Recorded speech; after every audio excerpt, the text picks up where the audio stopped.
కాంగ్రెస్ అంటే త్యాగాలకు మారుపేరు అధ్యక్ష, కరప్షన్ కాదు. ఈ రాష్ట్రం పరువు మేము తీయలేదు, మీ కుటుంబం తీసుంటుంది, మీరు తీసుంటారు తప్ప మేము తీయలేదు. ఈ రాష్ట్రాన్ని అత్యున్నతంగా ఉంచాలనేదే మా ప్రభుత్వం యొక్క లక్ష్యము.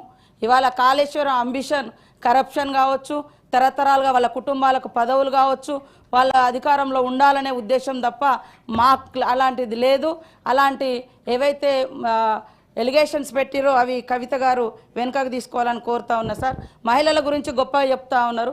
మొదటి 5 సంవత్సరాలలో కనీసం మహిళలకు మంత్రివర్గంలో పదవులే ఇవ్వలేదు.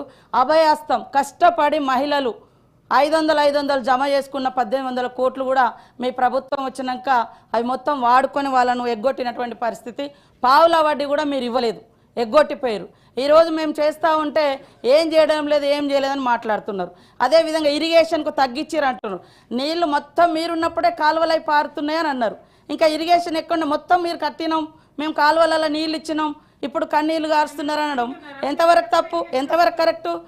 మీరు అన్నారు కదా మొత్తం కాలువలలో నీళ్ళు మీరు దవ్వుతాయి, కాలువలు దవ్వుతాయి, మేమేమన్నా మూసేసినామా సార్? కాలువలు ఏమన్నా మూసేసినామా? అట్లనే కరప్షన్ అంటున్నారు. కరప్షన్ మీ డిఎన్ఏలో ఉంది, మీ పార్టీలో ఉంది. మీరు ఇష్టానుసారంగా ఎస్టిమేషన్స్ పెంచి మీరు దోసుకొని తిన్నారు, మేము కాదు. అదేవిధంగా నోటిఫికేషన్ల గురించి మీరు ఇచ్చిన నోటిఫికేషన్లు ఎవరు అడ్డుకున్నారు సార్ ఉద్యోగాలు ఇవ్వకుండా? మరి ఇప్పుడు ఎట్లా అవుతున్నాయి? ఇవాళ 59,000 ఉద్యోగాలు ఇచ్చినటువంటి వాస్తవాన్ని కూడా మీరు గుర్తించలేకపోతున్నారు. ఇవాళ కారుణ్య నియామకాలంటే చనిపోయిన వాళ్ళ గురించి కనీసం మీరు పట్టించుకోలేదని నిన్న మాట్లాడండి సీఎం గారు. 7-8 సంవత్సరాల నుంచి పెండింగ్లో ఉంది. మేము ఆశలను పిలిచి ఆశా వర్కర్లను ఎట్లా కొట్టిరు, ఎట్లా సూదులతో కూర్చుతారన్నారు, ఇవన్నీ ఎట్లా మాట్లాడిరు?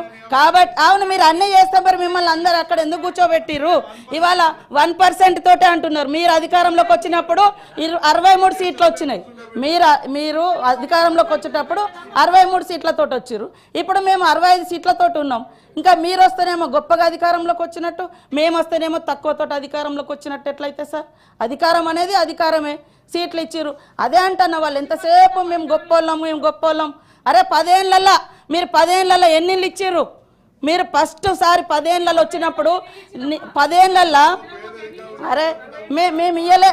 ఉమ్మడి రాష్ట్రంలో అది సరిగా జరగలేదని తెలంగాణ కోసం కొట్లాడి తెచ్చుకున్న తెలంగాణలో మీరు అద్భుతాలు చేస్తా అన్నారు. మీరు మొదటిసారి ఏం చెప్పిర్రు?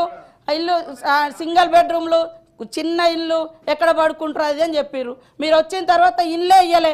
మళ్ళీ లాస్ట్కి మొన్న 2023లో ఎలక్షన్ల ముందు ఇచ్చిర్రు 5 లక్షలు 7 లక్షలతో ఇల్లులు కట్టిస్తామని చెప్పి ఆ ఇల్లులు కూడా 3 లక్షలకు తగ్గించారు.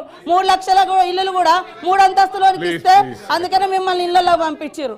కాబట్టి ఈ రకమైన మేము వచ్చి 1.5 ఇయర్ కూడా అయితలేదు. పదే ఏమైంది మేము ఫ్రీ బస్ ఇస్తే మీరు